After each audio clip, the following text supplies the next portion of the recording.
mata kuliah studi Al-Quran Tarbawi. Di sini saya akan menjawab beberapa pertanyaan UTS dari mata kuliah studi Al-Quran Tarbawi. Saya akan mencoba menjawab dari soal nomor 1. Bismillahirrahmanirrahim. Secara etimologi, tafsir adalah menjelaskan atau menyingkapkan. Sementara secara terminologi, tafsir adalah merujuk kepada ilmu untuk menjelaskan kitab Allah Subhanahu wa taala kepada Rasulullah Shallallahu alaihi wasallam. Kemudian menurut Dr. Husain Al-Dahabi, periode perkembangan tafsir ini dibagi ke dalam 3 periode, di mana yang pertama adalah periode Rasulullah dan sahabat, di mana pada periode ini Rasulullah SAW menjelaskan langsung isi dari Al-Quran tersebut kepada para sahabat. Apabila para sahabat tidak mengerti atau berselisih paham, maka para sahabat merujuk langsung kepada Rasulullah SAW.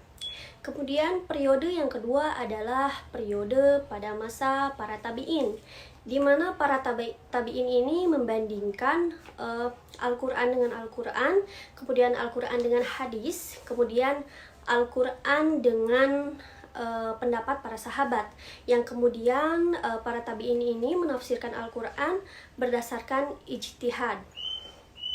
Kemudian periode ketiga adalah periode pada masa kodifikasi, di mana pada masa ini dimulai di akhir pemerintahan Bani Umayyah dan dimulai pada pemerintahan Abbasiyah. Jawaban nomor 2, macam-macam corak tafsir. Yang pertama adalah corak tafsir fikih. Corak ini memposisikan Al-Quran sebagai sumber hukum Islam atau syariat, di mana corak tafsir ini diwarnai dengan ayat-ayat hukum. Yang kedua, corak tafsir sufi. Corak tafsir ini mengarahkan penafsirannya dengan ilmu tasawuf, di mana penafsirannya ini berbeda dengan kandungan tekstual. Kemudian selanjutnya corak tafsir filsafat. Corak tafsir filsafat ini merupakan upaya penafsiran Al-Quran yang dikaitkan dengan persoalan-persoalan filsafat dan teori-teori filsafat. Kemudian selanjutnya corak sastra bahasa atau lugawi. Corak ini bertumpu pada kaidah linguistik dan sangat kental dengan nalar bayani. Yang terakhir adalah corak tafsir era modern. Corak tafsir era modern ini menurut Dr. Muhammad Husain Al-Zahabi dibagi ke dalam 8 kelompok. Yang pertama adalah corak tafsir yang mengandung pemikiran kufur atau corak ilhadi. Kemudian corak tafsir ilmi, kemudian corak tafsir mazhab atau kelompok, kemudian corak tafsir etik sosial, kemudian corak tafsir tarbawi, kemudian corak tafsir ahlaki, kemudian corak tafsir bayani, dan yang terakhir corak tafsir haraki. Jawaban nomor 3. Tafsir tarbawi adalah tafsir yang menitik beratkan kepada masalah-masalah tarbiyah atau pendidikan, di mana tafsir tarbawi ini bertujuan untuk membangun peradaban yang sesuai dengan petunjuk dan spirit Al-Quran.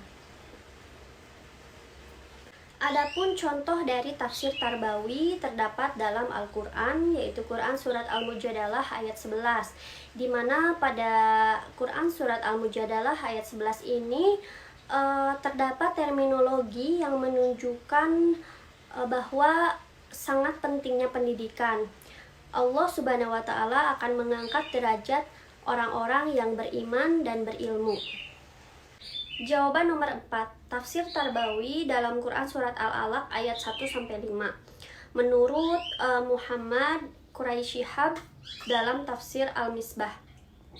Menurut Muhammad Quraisy Shihab dalam tafsir Al-Misbah, konsep pendidikan Al-Quran itu adalah membaca, karena membaca dapat membuka berbagai ilmu pengetahuan. Kemudian pada surat Al-Qalam ayat 1-2, pada tafsir Al-Maroghi, nun di situ adalah huruf tanbih atau menarik perhatian.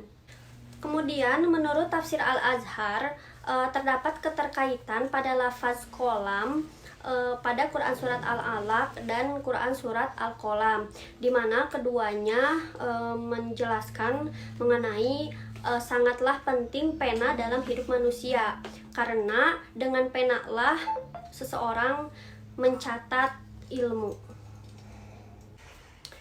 Jawaban nomor 5. Sebagai seorang pendidik, kita dituntut untuk harus menunjukkan sikap irsadun bil lutfi atau membimbing dengan penuh kelembutan dan juga kasih sayang. Dimana walaupun kita harus tegas memberikan hukuman kepada siswa yang salah, tapi kita harus tetap menunjukkan sikap kelembutan dan kasih sayang seperti yang dicontoh oleh Rasulullah SAW. Terima kasih. Wassalamualaikum warahmatullahi wabarakatuh.